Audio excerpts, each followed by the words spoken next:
우리 신자들이 하나님께 대해서 믿는 가장 중요한 신앙의 내용은 하나님이 주님이시라는 거죠. 하나님께서 온 우주의 주권자이시고 또 인간의 역사의 주권자이시라는 겁니다.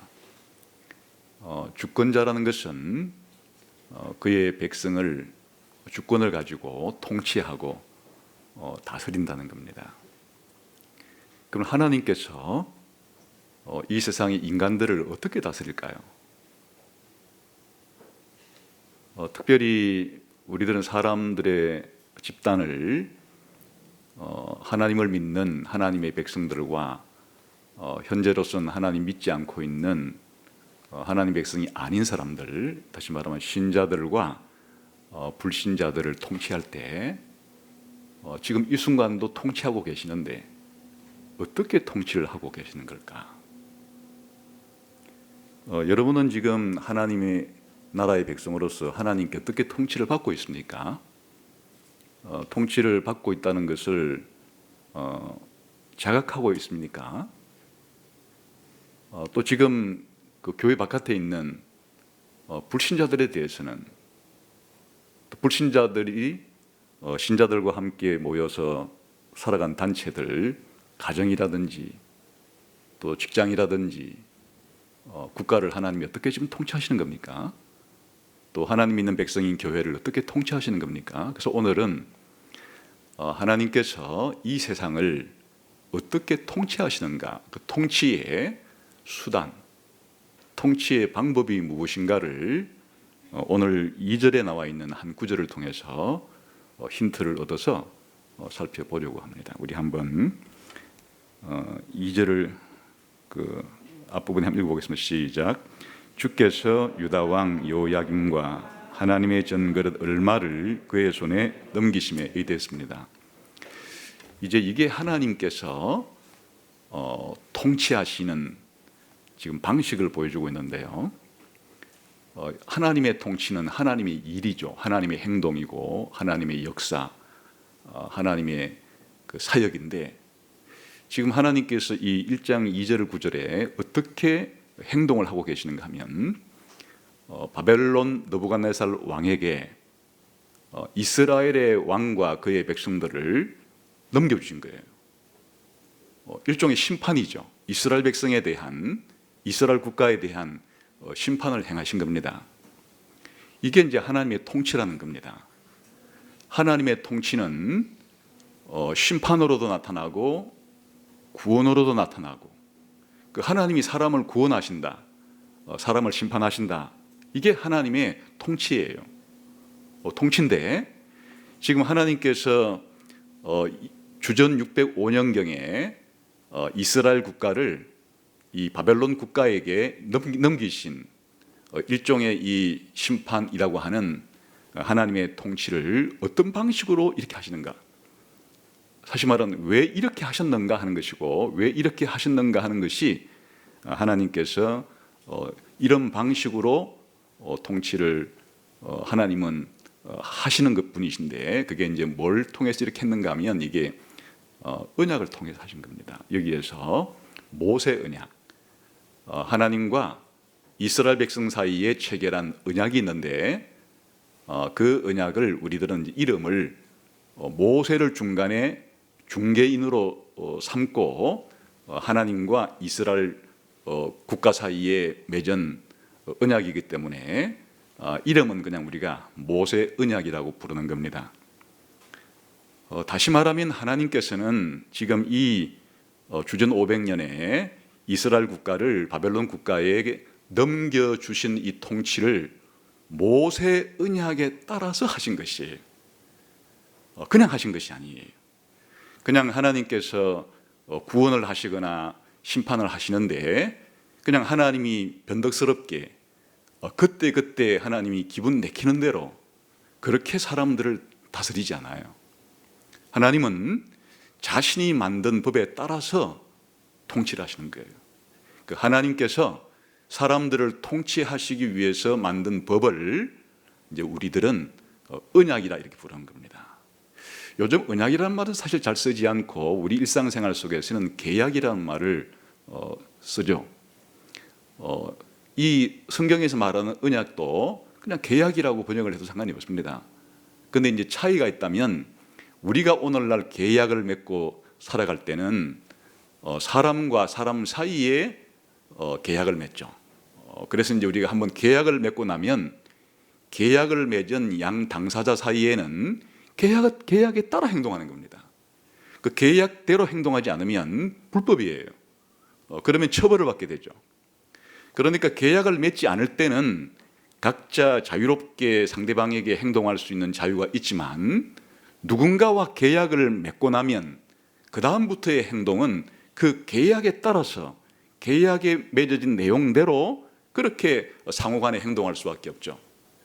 그처럼 하나님께서 인간을 창조하고 난 다음에 또 인간이 타락한 다음에 타락한 인간들을 대하시는 것이나 또 타락한 인간들 가운데 일부를 구원하시는 것이거나 하여튼 하나님께서 사람과 관계를 맺으면서 하나님이 사람들을 다스리고 통치할 때 그냥 하는 것이 아니라 바로 이 사람들과 맺은 계약에 따라서 하나님이 통치하신다.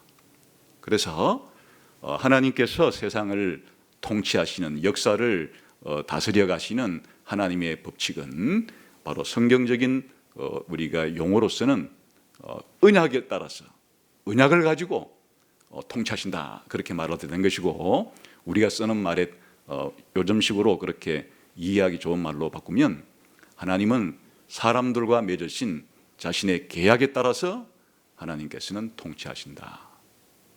그러니까 우리가 하나님을 알고 하나님과 관계를 맺고 하나님께 구원을 받으려고 하고 또 다른 사람에게 구원받도록 하기 위해서는 하나님이 세상을 이렇게 다스리고 통치하시는 이 원리, 이 법을 잘 알아야 하나님과의 관계가 잘 맺어지고 정상적인 관계 속에 하나님과의 관계를 유지할 수가 있게 되는 것이죠. 그래서 오늘 하나님께서 주전 605년경에 이렇게 이제 바벨론 느부갓네살에게 이스라엘 국가를 넘겨주신, 쉽게 말하면 패배하게 해서 심판하게 하신 것 자체가 모세 언약이라고 부르는 이 언약에 따라서 하신 것이다. 이것은 곧 이 주전 605년경에 발생한 이 일만이 아니에요. 이제 주전 539년 8년경에 이스라엘이 바벨론으로부터 해방되는 것도 하나님이 맺으신 언약에 따라 하는 거예요. 더 쉬운 말로 말하면 예수님을 이 땅에 보내주신 것도 하나님께서 언약에 따라 하신 것이에요. 여러분과 제가 예수님을 믿었을 때 구원받는 것도 하나님께서 언약에 따라 하시는 것이에요. 왜 불신자들이 예수님 믿지 않으면 지옥 가게 되는가? 그것도 하나님께서 정하신 언약에 따라서 그렇게 되는 것이에요. 그러니까 마치 지금 세상에 있는 여러 나라들이 어떻게 살아가는가, 그 나라의 이 헌법에 따라서 그 통치자들은 자신의 나라들을 다스려 가듯이 온 우주의 왕이신 하나님께서 이 우주를 다스리시고 이 하나님의 교회를 다스리시고 세상을 다스릴 때 하나님이 정하신 법에 따라서 통치하시는데 그 법을 우리들은 바로 언약이라고 부른다 하는 것입니다. 그래서 이제 첫 번째 이 주전 605년경의 모세 언약에 따라서 한 것에 대해서 살펴보고 그리고 이 한 사건만이 아니라 창조부터 새 창조에 이르는 종말에 이르기까지의 전 역사의 과정에 하나님이 통치하시는 방식이 언약에 따라 산다는 것을 좀 확대해서 살펴보고 적용하도록 하겠습니다. 자, 이제 이 사건이 왜 일어났는지를 알려 그러면 지금 방금 제가 모세 언약에 따라서 하나님이 통치하셨기 때문이라 그랬죠. 신명기 28장으로 가보겠습니다.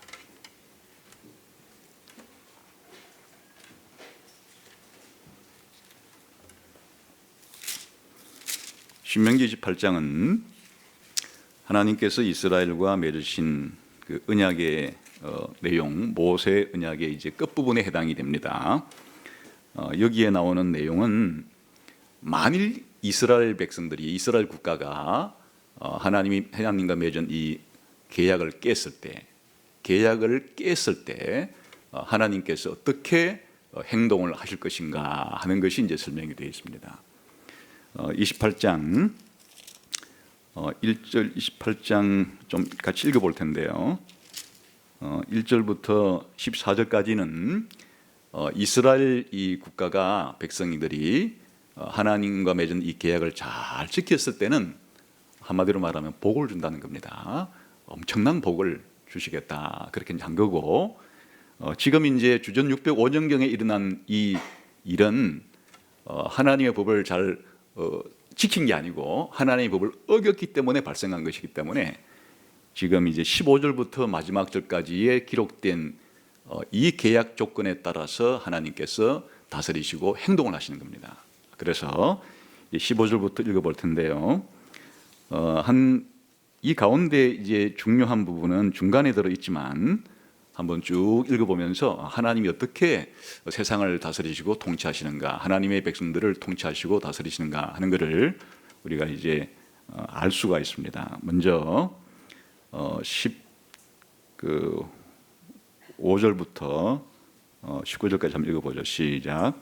내가 만일 내 하나님 여호와의 말씀을 순종하지 아니하여 내가 오늘 내게 명령하는 그의 모든 명령과 규례를 지켜 행하지 아니하면 이 모든 저주가 내게 임하여 내게 이를 것이니 내가 성읍에서도 저주를 받으며 들에서도 저주를 받으며 또 내 광주리와 떡반죽 그릇이 저주를 받을 것이요 내 몸의 소생과 내 토지의 소산과 내 소와 양의 새끼가 저주를 받을 것이며 내가 들어와도 저주를 받고 나가도 저주를 받는다.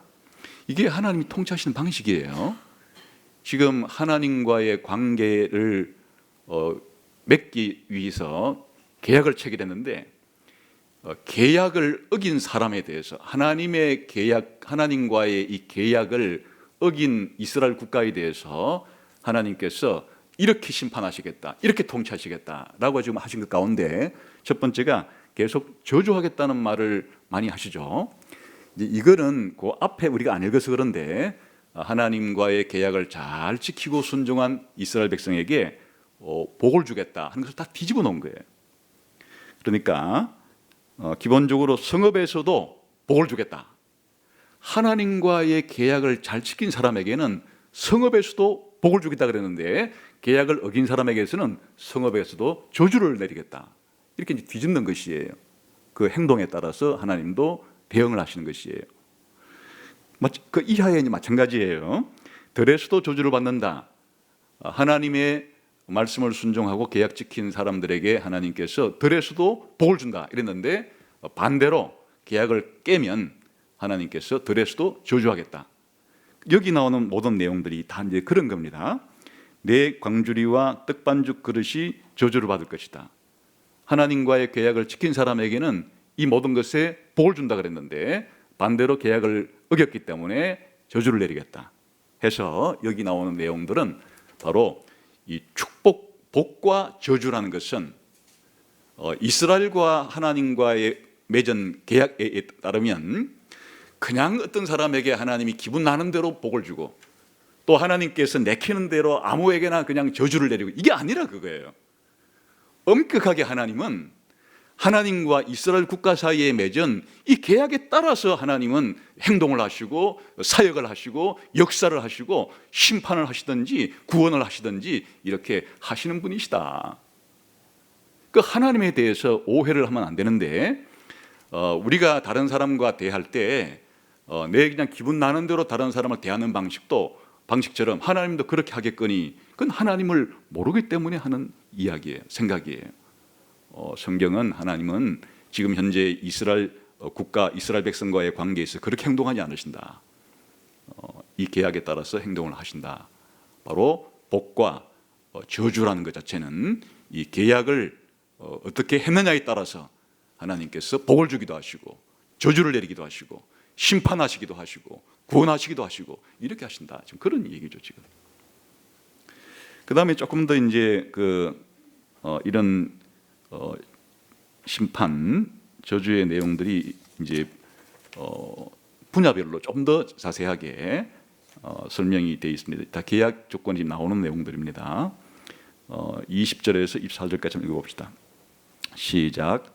내가 악을 행하여 그를 잊음으로 내 손으로 하는 모든 일에 여호와께서 저주와 혼란과 책망을 내리사 망하며 속히 파멸하게 하실 것이며 여호와께서 내 몸에 연병이 들게 하사 내가 들어가 차지할 땅에서 마침내 너를 멸하실 것이며 여호와께서 폐병과 열병과 염증과 학질과 한재와 풍재와 썩는 재앙으로 너를 치시리니 이 재앙들이 너를 따라서 너를 진멸하게 할 것이라.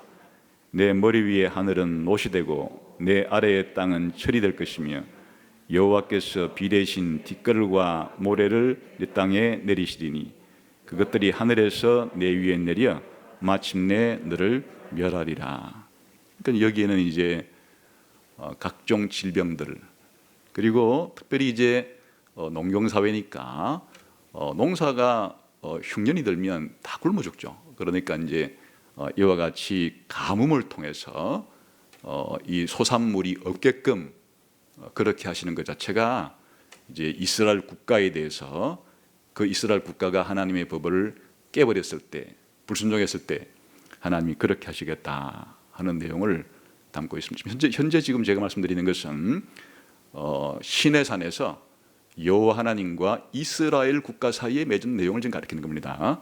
나중에 이제 다른 언약은 또 다른 내용이 있는 거예요. 그러니까 지금 현재로서 지금 우리가 보고 있는 것은 주전 605년경에 이스라엘 국가를 왜 바벨론으로 하나님이 넘겨버리셨는가, 주어버렸는가 하는 것을 지금 여기서 설명하고 있기 때문에 살펴보는 겁니다. 그 다음에 또 이제 어떤 심판을 내리겠다고 했는가 하면 25절부터 37절까지 한번 읽어봅시다. 시작. 여호와께서 내 적군 앞에서 너를 패하게 하시리니 내가 그들을 치러 한 길로 나가서 그들 앞에 7길로 도망할 것이며 내가 또 땅의 모든 나라 중에 흩어지고 내 시체가 공중의 모든 새와 땅의 짐승들의 밥이 될 것이나 그것들을 쫓아줄 자가 없을 것이며 여호와께서 애굽의 종기와 치질과 계열병과 피부병으로 너를 치시리니 내가 치유받지 못할 것이며 여호와께서 또 너를 미치는 것과 눈머는 것과 정신병으로 치시리니 맹인이 어두운 데에서 더듬는 것과 같이 내가 백주에도 더듬고 내 길이 형통하지 못하여 항상 압제와 노략을 당할 뿐이니 너를 구원할 자가 없을 것이며 지금 더 심각하게 이제 각종 질병들 그리고 정신병 이런 것들이 하나님께서 내리는 심판으로 그렇게 말하죠. 피부 질환, 정신 질환, 전쟁에서의 패배함, 어쨌든 인간 사회에 말할 수 없는 쉽게 말하면 질병과 전쟁과 이런 것을 통해서 심판하시겠다 그렇게 좀 하시는 내용이죠. 32절 좀 건너뛰어서 37절 또 읽어봅시다. 시작. 내 자녀를 다른 민족에게 빼앗기고 종일 생각하고 찾음으로 눈이 피곤하여 지나 내 손에 힘이 없을 것이며 내 토지 소산과 내 수고로 얻은 것을 내가 알지 못하는 민족이 먹겠고 너는 항상 압제와 학대를 받을 뿐이니 이러므로 내 눈에 보이는 일로 말미암아 내가 미치리라. 여호와께서 내 무릎과 다리를 쳐서 고치지 못할 심한 종기를 생기게 하여 발바닥에서부터 정수리까지 이르게 하시리라. 아까 37절까지 읽습니다. 여호와께서 너와 내가 세울 내 임금을 너와 내 조상들이 알지 못하던 나라로 끌어가시리니 내가 거기서 목적으로 만든 다른 신들을 섬길 것이며 여호와께서 너를 끌어가시는 모든 민족 중에서 내가 놀람과 속담과 비방거리가 될 것이라. 아까 했던 얘기를 다시 반복하는 겁니다. 아까 했던 얘기와 똑같이 각종 재해와 각종 질병을 하나님께서 내리시겠다 그렇게 하시는 거예요. 또 다시 이제 이 농경 사회에 농사가 되지 않도록 흉년이 들도록 또 심판하겠다 하는 게 또 38절부터 46절까지 또 나옵니다. 그러니까 자꾸 이제 두 번씩 반복하는 겁니다. 38절부터 읽어보겠습니다. 시작. 내가 많은 종자를 들에 뿌릴지라도 메뚜기가 먹음으로 거둘 것이 적을 것이며 내가 포도원을 심고 가꿀지라도 벌레가 먹음으로 포도를 따지 못하고 포도주를 마시지 못할 것이며 내 모든 경내에 감람나무가 있을지라도 그 열매가 떨어짐으로 그 기름을 내 몸에 바르지 못할 것이며 내가 자녀를 낳을지라도 그들이 포로가 되므로 너와 함께 있지 못할 것이며 내 모든 나무와 토지 소사는 메뚜기가 먹을 것이며 너희 중에 우거하는 이방인은 점점 높아져서 내 위에 뛰어나고 너는 점점 낮아질 것이며 그는 내게 구워줄지라도 너는 그에게 구워주지 못하리니 그는 머리가 되고 너는 꼬리가 될 것이라. 네. 계속해서 이제 이와 같이 농사를 아무리 지어도 소출이 없어 오히려 각종 병해를 하나님께서 심판으로 내리셔서 아무 소출이 없을 것이다. 이런 이제 재앙을 통해서 심판하시겠다. 그렇게 말씀하시죠. 이제 이와 같이 지금까지는 아주 일반적으로 심판의 내용들이 설명이 된 것 자체가 농사를 제대로 짓지 못하도록 각종 병해를 그렇게 일으켜서 수확이 없게끔, 쉽게 말하면 굶게끔 그렇게 이제 한다는 것이고, 또는 사람들에게 각종 질병을 그렇게 내리신다는 것이고, 더 나아가서는 원수에게 패배하는 그런 일을 당하게 할 것이다. 쉽게 말하면은 전쟁과 질병과 가난이 너희에게 심판으로 내려질 것이다. 이렇게 지금 말씀하신 거예요. 지금까지는 아주 일반적인 얘기였고, 이제 지금부터 읽는 내용이 구체적으로 바벨론의 포로로 잡혀가게 될 것이다 하는 내용을 바벨론이란 이름만 쓰지 않고 하나님께서 이제 특정한 어떤 나라로 설명을 하면서 지금부터 설명을 한 거예요. 한번 45절부터 57절까지 읽어봅시다. 시작.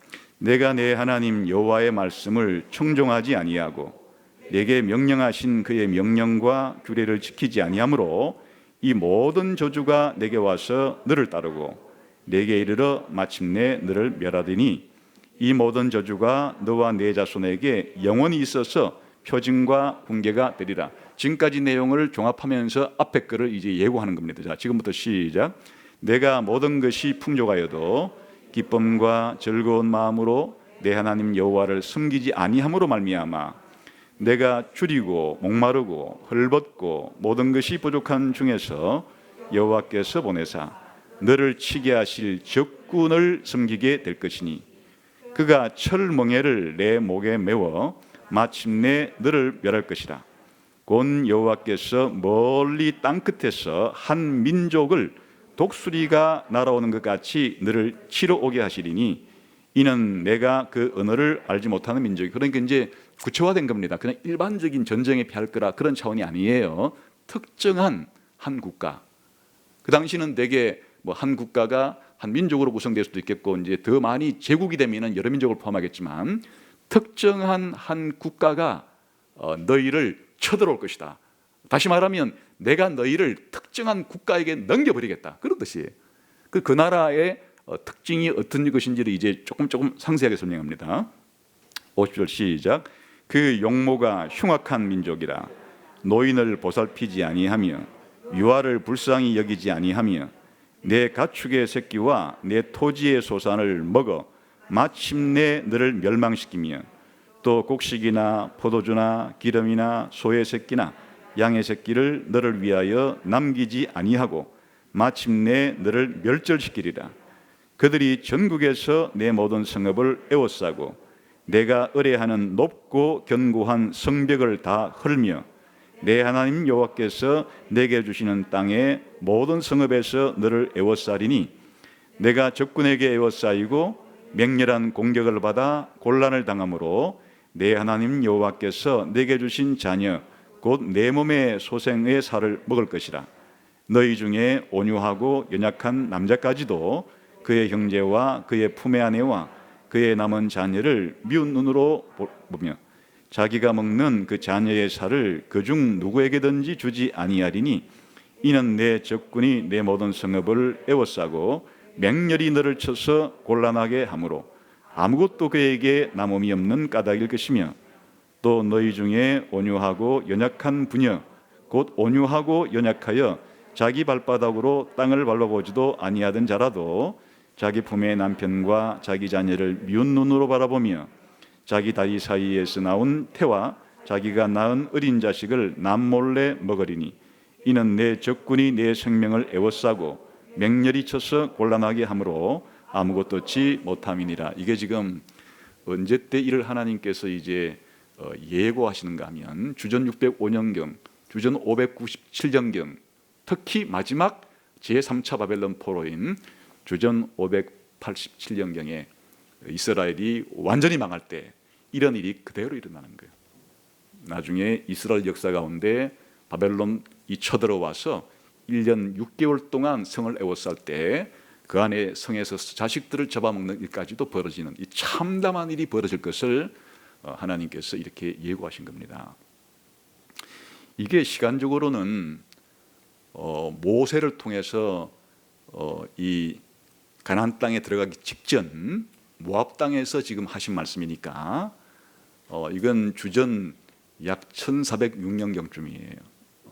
그러면 지금 아까 다니엘 1장 2절에 제1차 바벨론 포로만 하더라도 주전 605년경이니까 약 800년 전에 800년 전 모세 시대에 이스라엘 백성이 가나안 땅에 들어가기 직전에 그 가나안 땅 입구에서 하나님은 너희가 만약 가나안 땅에 들어간다고 끝나는 것이 아니라 이렇게 나의 법을 어길 때 나와의 계약을 어길 때는 너희를 일반적으로 가나안 땅에 있을 때 적들에게도 패배하고 또 기근도 들고 각종 질병에도 들는 이런 정도가 아니라 한 국가를 내가 너희를 불러다가 완전히 너희를 에워싸고 완전히 너희가 그 포위된 상태에서 이렇게 자식까지 잡아먹는 처참한 일을 겪으면서 그 국가의 민족의 포로로 잡혀가게 될 것이다. 바벨론 포로에 대한 것을 하나님께서 이 부분에서는 구체적으로 언급한 겁니다.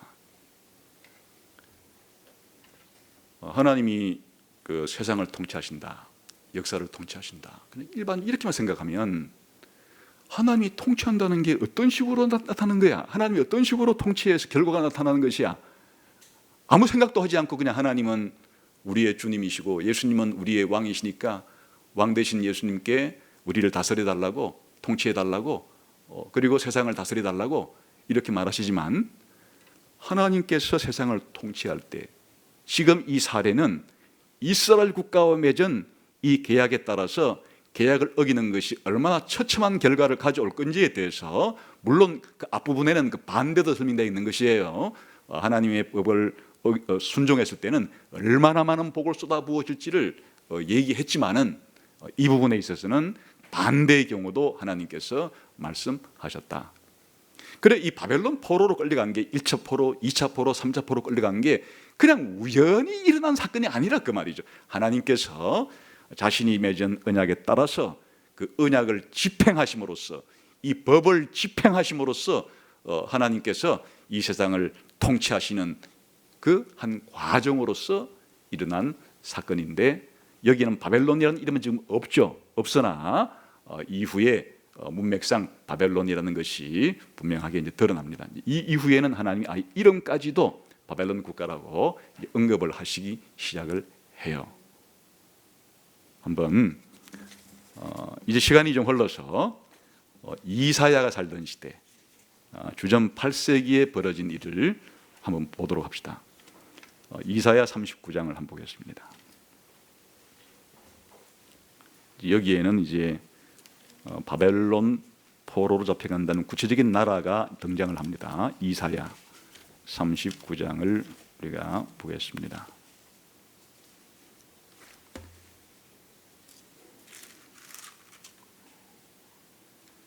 때는 이스라엘의 히스기야 왕 때에 벌어진 일입니다. 우리 한번 39장 1절부터 읽읍시다. 시작.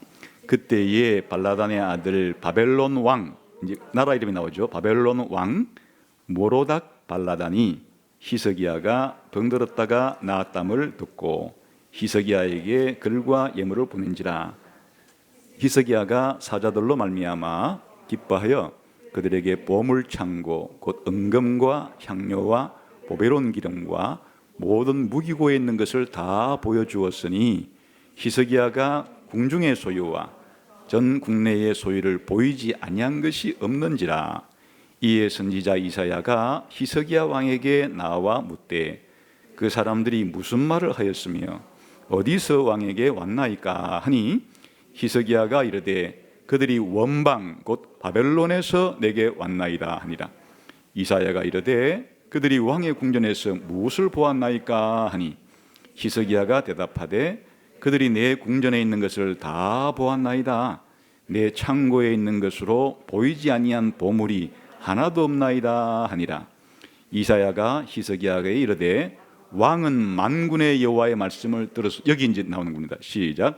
보라, 날이 이르리니 내 집에 있는 모든 소유와 내 조상들이 오늘까지 쌓아둔 것이 모두 바벨론으로 옮긴 바 되고 남은 것이 없으리라 여호와의 말이니라. 또 내게서 태어날 자손 중에서 몇이 사로잡혀 바벨론 왕궁의 환관이 되리라 하셨나이다 하니 이랬습니다.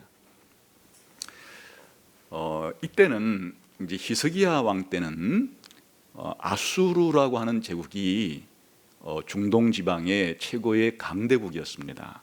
그래서 그 아수르에 의해서 북이스라엘 왕국도 멸망당한 겁니다. 이제 남유다 왕국만 남아 있는데 이때 이 바벨론 이 왕 이름이 지금 나와 있죠. 모로닥 발라단이라는 사람은 주전 721년경에 바벨론의 왕이 된 사람이에요. 이제 그러다가 주전 710년경에 아수르에게 져서 아수르의 조공 국가로 이제 전락을 합니다. 그러다가 아수르의 왕 사르곤이 705년에 죽어요. 그래서 반란을 일으킨 거예요. 지금 여기 온 것은 무엇인가 하니까 바로 이 아수르에 대한 반란에 유다도 함께 참여해서 아수르와 유다가 동맹을 맺어 반아수르 동맹을 맺어가지고 아수르에 대항하자 하기 위해서 유다 나라에 찾아온 거예요. 그럴 때 히스기야가 사실은 그 이전에는 아수르가 쳐들어왔을 때는 하나님을 의뢰했어요. 그래서 하나님께서 히스기야 시대에 쳐들어온 아수르 제국을 물리치게 한 거예요.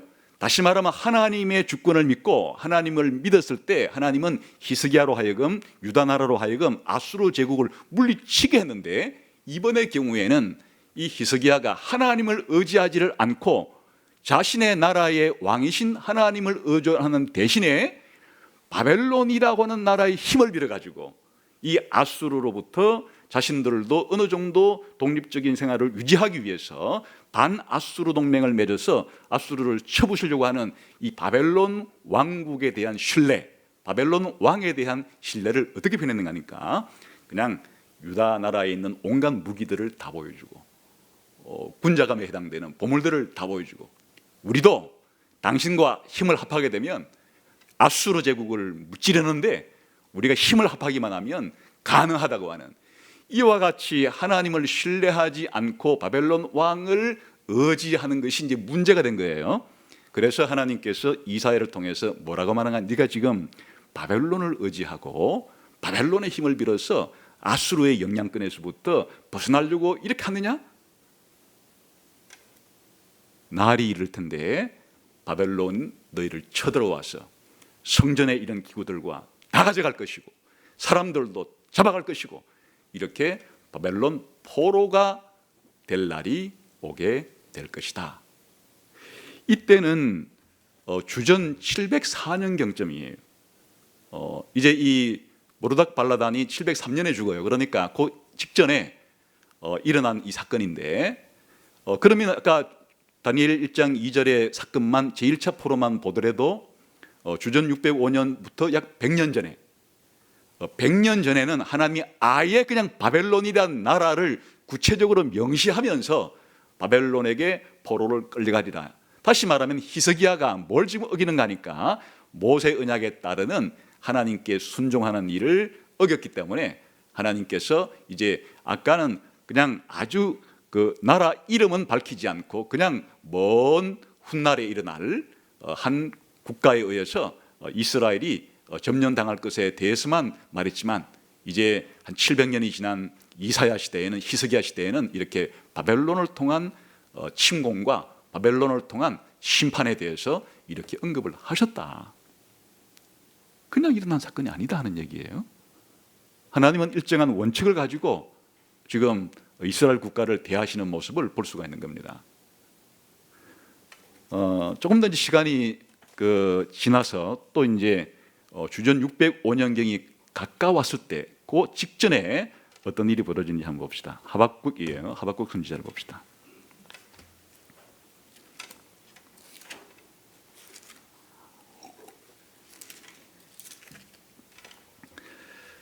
하박국 1장 5절부터 11절까지를 한번 보겠습니다. 시작.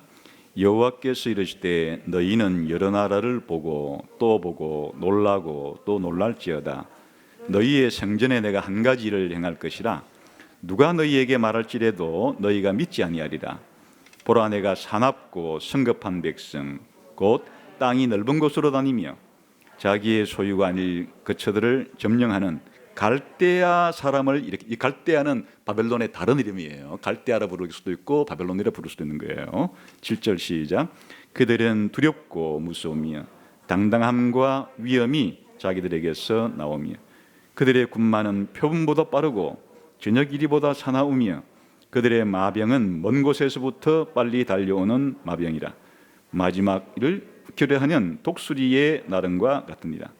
그들은 다 강포를 행하러 오는데 앞을 향하여 나아가며 사람을 사로잡아 모으기를 모래같이 많이 할 것이며 왕들을 멸시하며 방백을 조소하며 모든 견고한 성들을 비웃고 흉벽을 쌓아 그것을 점령할 것이라. 그들은 자기들의 힘을 자기들의 신으로 삼는 자들이라. 이에 바람같이 급히 몰아 지나치게 하여 행하여 범죄하리라. 이거는 이제 어떤 지금 배경인가 하면요, 어느 날 하박국 선지자가 하나님께 호소를 합니다. 어떤 호소를 하는 거니까 지금 이 유다 나라에 하나님의 율법을 어기는 일이 너무 횡행하고 있습니다. 이 재판관들이 돈을 받아가지고 이 재판을 바로 하지를 않습니다.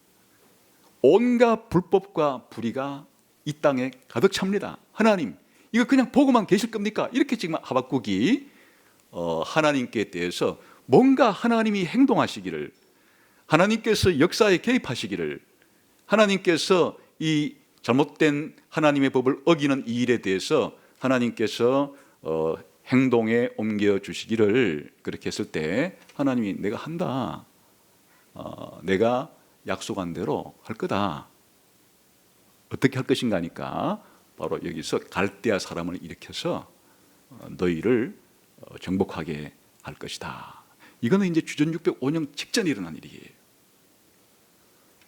그러니까 하나님께서 이 유다 백성들이, 하나님 백성들이 하나님의 법을 어긴 거에 대해서 모세 율법에 따라서 그렇게 벌써 지금까지 모세 언약이 처음 발표될 때 주전 1400년경에도 언급했던 일, 그리고 주전 704년경에도 이사야를 통해서 언급했던 일을 이번엔 또 하박국에게 하나님이 그렇게 알려주신 겁니다. 그리고 주전 605년 그 해에 하나님은 또 이 예레미야를 통해서 바벨론 포로로 끌려가게 될 것을 말씀하시고 이제 기간까지도 그렇게 언급하시는 것이 예레미야 25장에 나옵니다. 마지막으로 한번 보겠습니다. 예레미야 25장.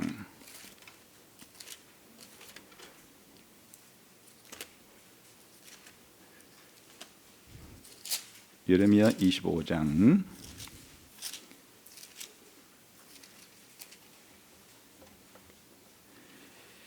1절부터 14절까지 읽겠습니다. 시작. 유다 왕 요시야의 아들 여호야김 넷째 해 곧 바벨론의 왕 느부갓네살 원년에 유다의 모든 백성에 관한 말씀이 예레미야에게 임하니라. 이게 이제 여호야김 넷째라 그랬는데 다니엘 1장 1절에서는 여호야김 3년이라 그랬죠.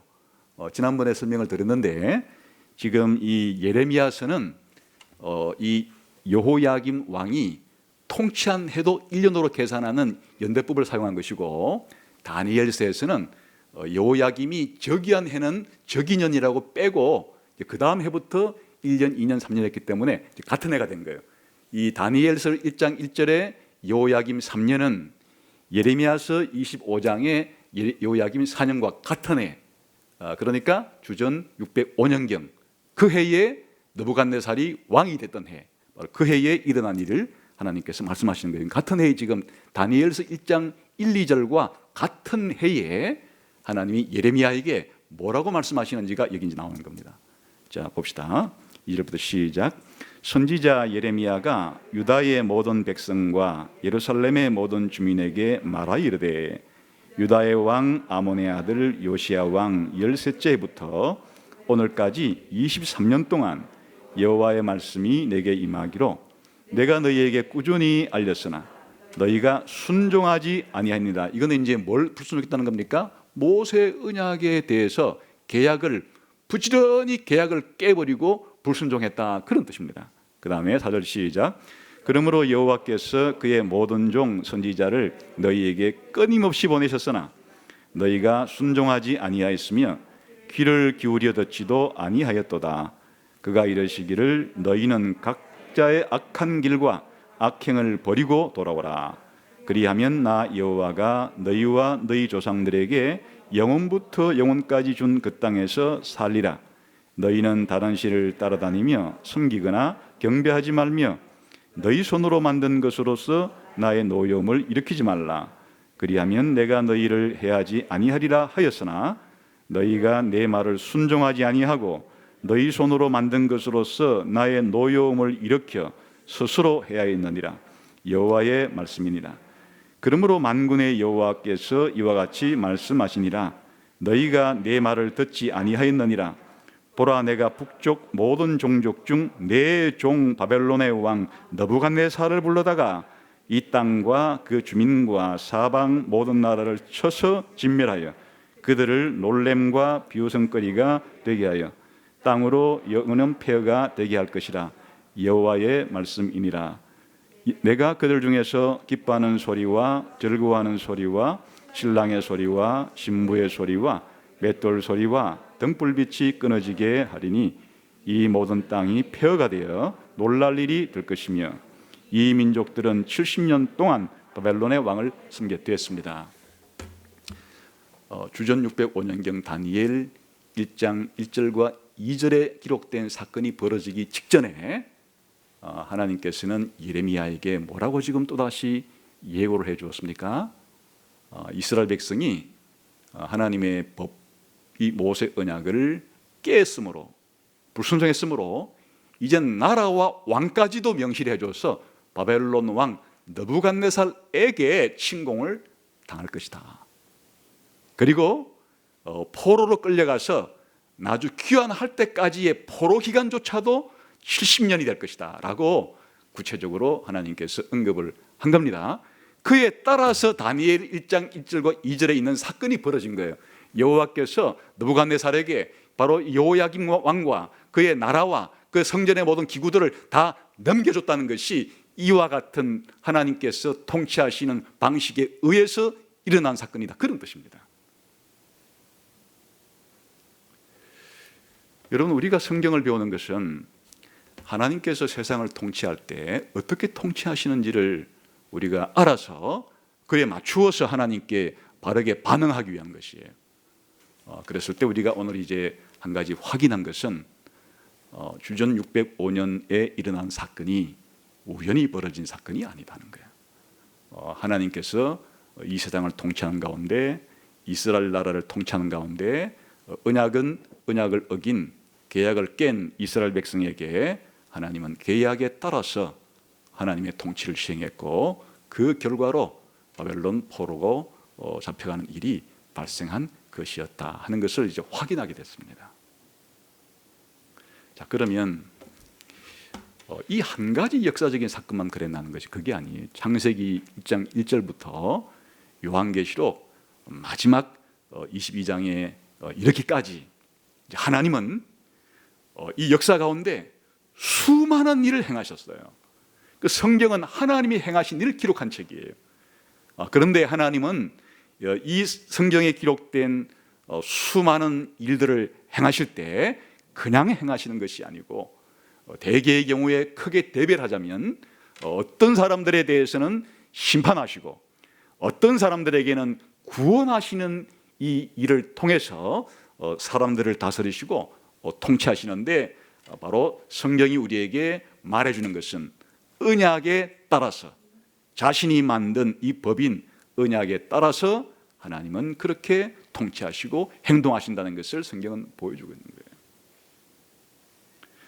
자, 인간을 처음 창조했을 때, 우리 인류의 조상인 아담을 창조했을 때 하나님은 아담에게, 그리고 아담의 후손인 인류 전체에게 어떻게 행동하실 것을 계약을 맺어서 하나님께서는 말씀했습니다. 창세기로 가보겠습니다. 창세기 2장 15, 16, 17절이에요.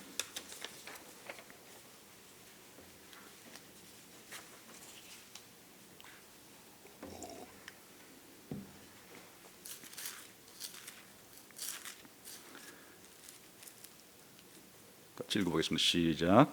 여호와 하나님이 그 사람을 이끌어 에덴 동산에 두어 그것을 경작하며 지키게 하시고, 여호와 하나님이 그 사람에게 명하여 이르시되 동산 각종 나무의 열매는 내가 임의로 먹되 선악을 알게 하는 나무의 열매는 먹지 말라.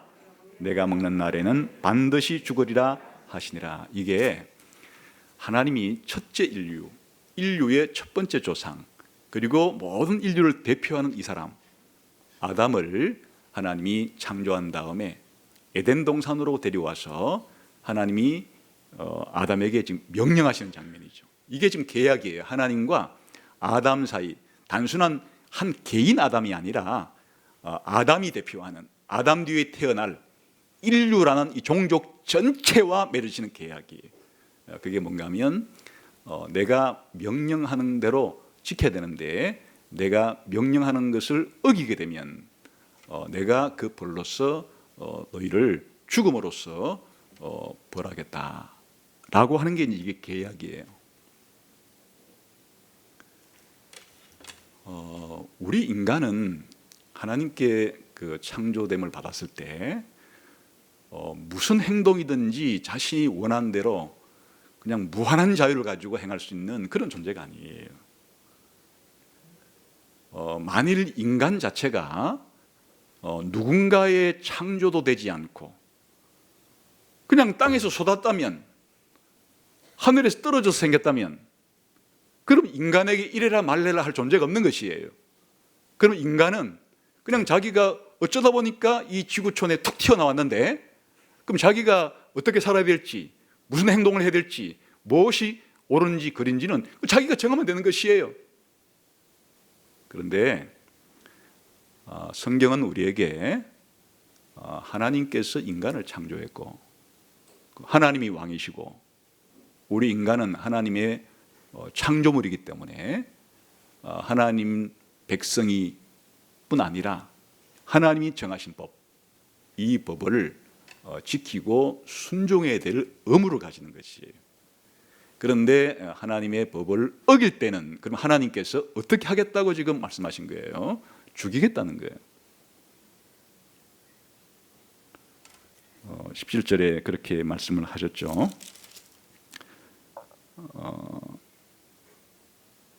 내가 먹는 날에는 반드시 죽으리라. 사형을 하나님께서, 죽음을 심판으로 내리시겠다. 그러나 이제 이것만이 아니에요. 이 동산 중앙에는 이 선악을 알게 나무 말고 또 옆에 보면 생명나무라고 하는 이름을 붙인 나무가 있는데, 하나님께서 그 나무는 하나님이 명하신 명령을 순종하면 영생을 주리라 하는 약속을 준 거예요. 그러니까 우리 인간은 하나님께 자유를 받은 거예요. 어떤 자유를 받았는가 하니까 하나님과 맺은 이 계약, 이것을 우리들은 이제 행위 계약이라 부르기도, 언약이라 부르기도 하고 창조 언약이라 부르기도 하는데, 하나님과 이 인류를 대표하는 아담 사이에 맺은 이 계약에 아담이 순종하면은 하나님이 영생이라고 하는 복을, 엄청난 복을 주시겠다고 약속하고, 반대로 하나님의 명령을 어기면 죽음이라고 하는 형벌을 내리겠다고, 인간은 생명과 죽음 사이에 양갈래 길에 서 있는 것이에요. 그 선택은 하나님께서 인간에게 주신 자유를 어떻게 행사하느냐예요. 인간에게 하나님께서 자유를 주는 대신에 자유롭게 행동하는 결과에 대해서는 책임을 지도록, 그게 인간이에요. 그러니까 인간은 하나님이 만드신 피조물 가운데 엄청나게 놀라운 존재인데, 저런 돌멩이라든지 바다에 있는 물고기라든지 새라든지 땅에 있는 짐승과는 달리 엄청난 자유를 주고, 이 자유를 가지고 행사할 수 있는 이 지성과 감정과 의지, 인격을 주어서 자신의 판단으로, 자신의 감정을 가지고 자신의 의지의 선택에 따라서 하나님께 순종할 수도 있고 불순종할 수도 있는 행동을 하게 되면, 하나님께서는 인간의 행동에 따라서 하나님도 어떻게 행동하시겠다 하는 것을 바로 계약 맺은 것이, 이것이 태초에 에덴 동산에서 맺은 하나님과 인류를 대표하는 아담 사이의 계약이었던 것이에요. 그런데 우리가 이제 그 이후에 보게 되면은 우리가 너무나 잘 알듯이 아담이 이 계약을 어겨요. 그리고 하나님의 법을 깨버려요. 그래서 하나님께서는 이 계약에 따라서, 이 창조 언약, 행위 언약에 따라서 하나님은 또 통치하시고 심판하시고 역사를 다스려가는 것이에요. 그것이 어디 나오는가 하면 창세기 7절에서 19절 한번 봅시다.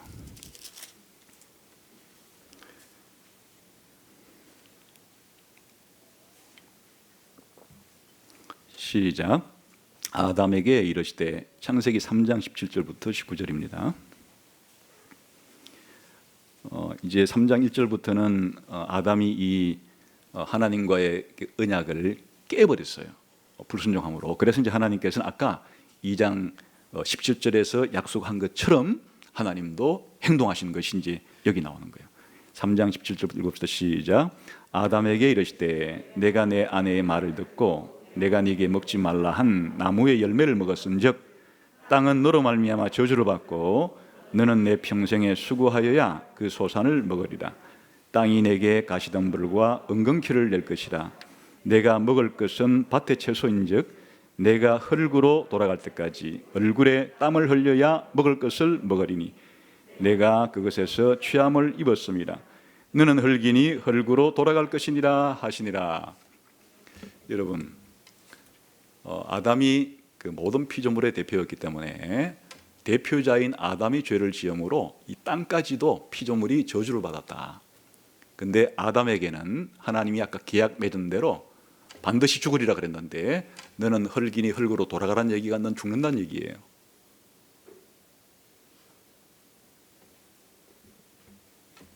오늘날 우리 인간들에게 가장 큰 수수께끼는 사람이 죽는다는 거예요. 사실 우리 인간의 본능은 죽고 싶지 않아요. 어떻게든 오래 살고 싶어요. 그것은 중국의 진시 황제만이 아니라 모든 오늘날의 인간들이 돈 좀 있으면 좋은 약 먹고 오래 살고 싶어 하죠. 또 뭐 돈 많은 사람만이 아니라 돈이 있건 없건 남녀든 모든 남녀노소 불문하고 인류는 동서고금의 모든 사람들은 사실은 오래 살고 싶고 할 수만 있다면 영원히 살고 싶은 그런 내적인 갈망과 욕구를 가지고 있는 것이 이 역사가 보여주는, 그리고 오늘 우리 자신이 보여주고 있는 증거예요. 그런데 이것에 반하는 인간은 죽어야 되는 거예요. 인간에게 발생하는 가장 평등한 것이 뭔가 하면 죽음이에요.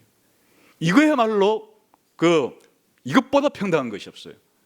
이 세상에 태어난 사람들은 죽는 시간만 다를 뿐이지 태어난 다음에 반드시 죽는다. 왜 그럴까? 이게 하나님께서 왜 지금 아담의 후손으로 태어난 인류가 아담이 죄를 짓고 난 다음부터 이렇게 사람들이 태어나면 죽는가? 바로 하나님께서 이 세상을 통치하시고 인간들을 통치할 때 이 창조 언약에 따라서 또 뭐 쉬운 말로 말하면 에덴에서 맺은 하나님과 아담과의 언약에 따라서 하나님께서는 지금 행동하고 계신 것이에요. 여러분, 그래서 이 하나님께서 언약에 따라서 통치하신다는 것은 지금 벌어지고 있는 일이, 지금 사람들이 우리가 주변에서 보고 있는 역사의 벽도에서부터 아담이 죽었을 때부터 지금까지 계속되어지고 지금도 우리 주변에서 발생하고 있고 앞으로 우리에게도 발생하고 우리 후손들에게도 계속 발생할, 왜 인간이 죽는가? 하나님은 에덴 동산에서 아담과 맺으신 이 언약에 따라서 하나님께서는 이 계약을 어긴 인간들에게 죽음의 형벌을 내리시는 겁니다. 그게 이제 로마서 5장에 설명되어 있습니다. 봅시다. 로마서 5장 1절에 봅시다.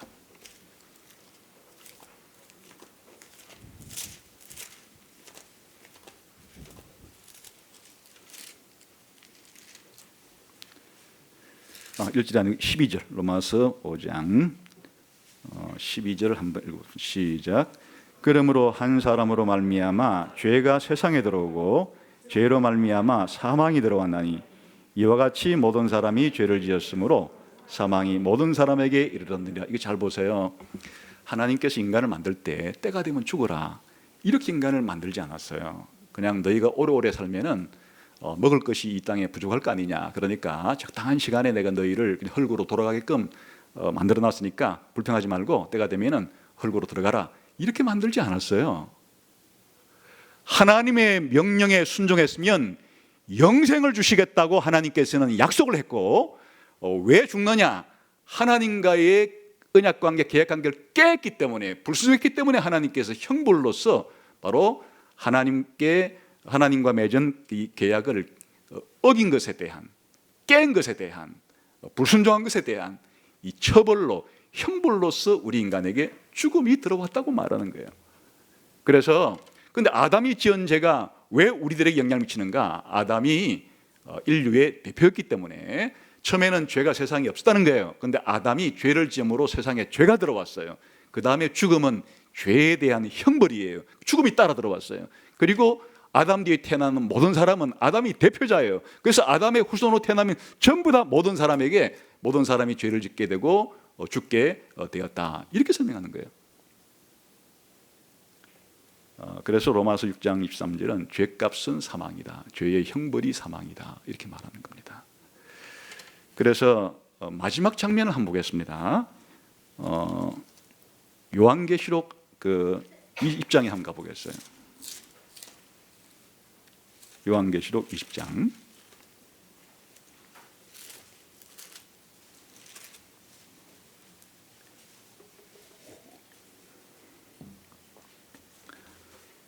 (11절부터) 15절까지 한번 읽어봅시다. 시작. 또 내가 크고 흰 보좌와 그 위에 앉으신 이를 보니 땅과 하늘이 그 앞에서 피하여 간데 없더라. 또 내가 보니 죽은 자들이 큰 자나 작은 자나 그 보좌 앞에 서 있는데 책들이 펴 있고 또 다른 책이 펴졌으니 곧 생명책이라.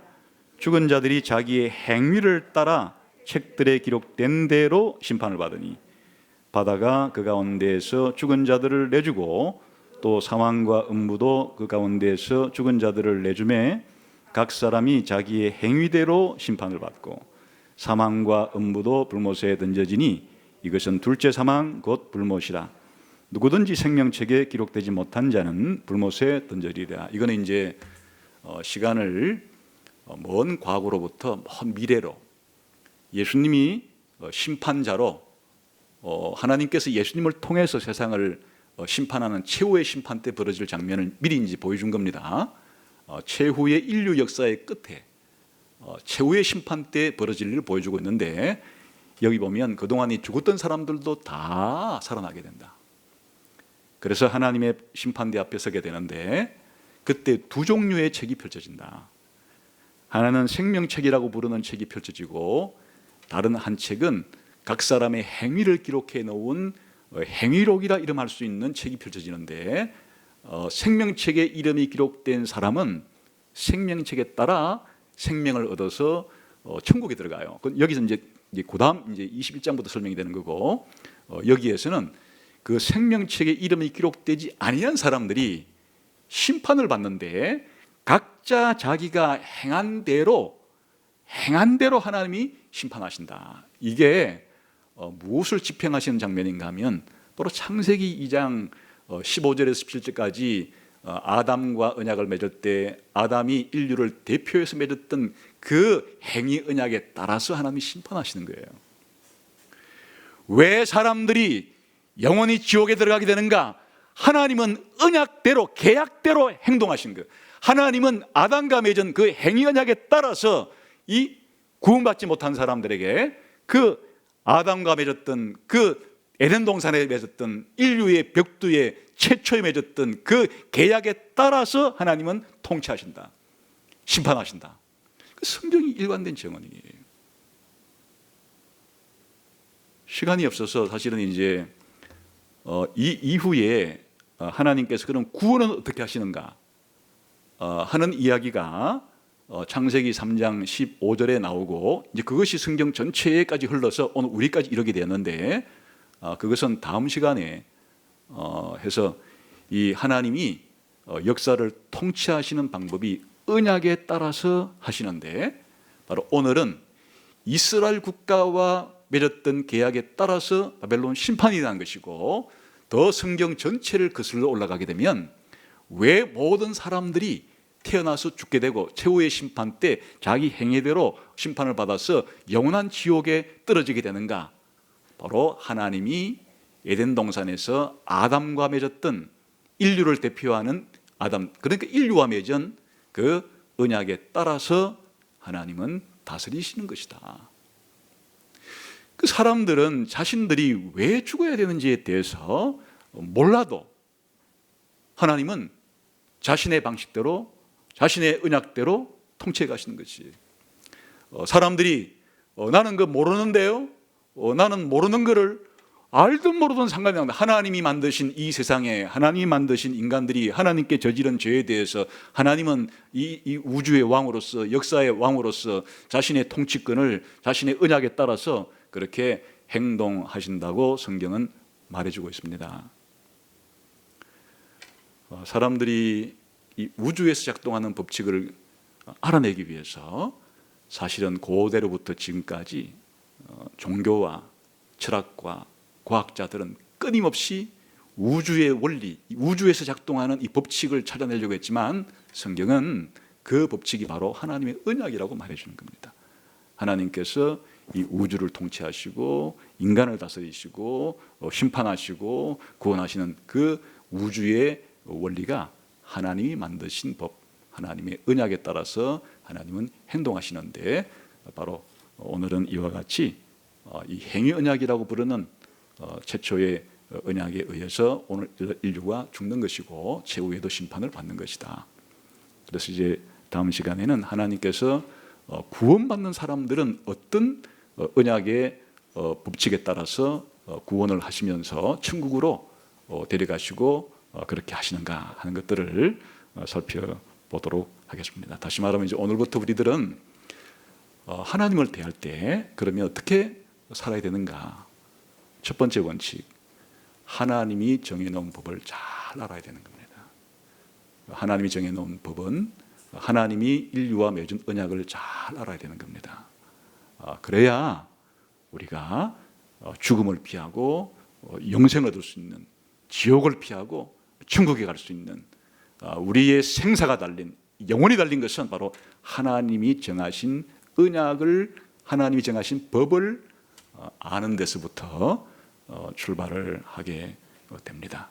하나님께서 성경을 통해서 우리들에게 가르쳐 주었기 때문에 더 쉬운 말로 말하면 하나님은 성경을 통해서 우리를 통치하시는데 구체적으로는 언약을 통해서 통치하신다. 하나님 앞에 이 하나님의 법, 하나님 언약을 잘 아는 상태에서 살아가기를 다시 한번 다짐하는 여러분 되시기를 주님의 이름으로 축원합니다. 기도하겠습니다.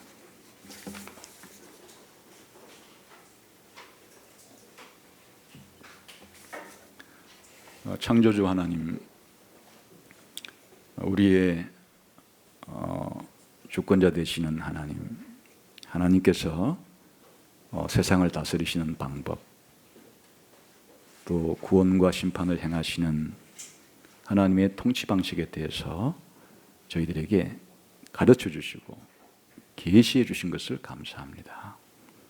우리의 마음을 활짝 열어서 하나님이 보여주신, 가르쳐 주신 이 말씀, 이 계시, 이 언약을 잘 알아서 참으로 우리가 구원받은 영광스러운 하나님의 백성으로서 영광의 나라를 소망할 수 있는 사람들이 되게 해주시고, 또 안타깝게도 이 땅에서 사람들이 하나님의 법을 어기고 그 결과로 심판을 받는 것에 대해서 두려움을 가지고 참으로 하나님 앞에 설 수 있는 저희 모두가 되게 해 주옵소서. 예수님 이름으로 기도하옵나이다. 아멘.